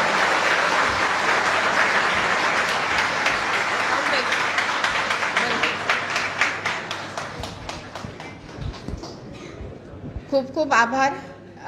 આશા છે કે આપણા બધા જે પ્રશ્નો હતા એના જવાબ આપને મળી રહ્યા છે. અને સર, હું ખૂબ ગૌરવથી આપને જણાવી શકું છું કે આપણે લાઇબ્રેરીમાં વિદ્યાર્થીઓને સ્પર્ધાત્મક પરીક્ષાની કોઈ પણ બુક ઘટતી હોય તો તત્કાલ એમને મંગાવીને આપીએ છીએ. અને એનસીઆરટીના લગભગ આપણી પાસે 8 થી 10 સેટ્સ અત્યારે તૈયાર છે, જે 5મા ધોરણથી 12મા ધોરણ સુધી બધા જ વિષયો અમે પ્રોવાઈડ કરીએ છીએ લોકોને. અને છતાં પણ કોઈ નવી બુક આવે અને એમની અમારી પાસે ન હોય અને એ લોકો લખાવે તો અમે તરત જ એને ઓર્ડર પણ આપી દઈએ છીએ. ખૂબ ખૂબ સરસ આજનું આપનું માર્ગદર્શન રહ્યું છે.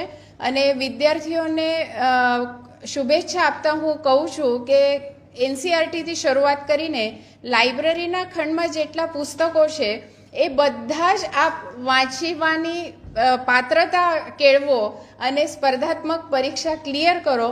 જો પરીક્ષા ક્લિયર ન થાય તો પણ મનુષ્ય તરીકે જીવનમાં આગળ વધવા માટે ખૂબ મોટું ભાથું તમને મળી જ રહેવાનું છે. એટલે જરા પણ નિરાશ થયા વગર જ્યારે એક વિન્ડો ઓપન થાય છે ત્યારે બીજી ઓપન થાય જ છે. આ સૂત્રને અનુસરીને આજે જે પણ તમને માર્ગદર્શન મળ્યું છે એનો યોગ્ય રીતે આપણે ઉપયોગ કરીશું, સ્માર્ટ વર્ક કરીશું અને નવસારીનું ગૌરવ વધારવા માટે આ પરીક્ષામાં આપણે ખૂબ ખૂબ સફળતા પ્રાપ્ત થાય એવી શુભકામના સાથે આજના સેમિનારને વિરામ આપીશું. શુભરાત્રિ.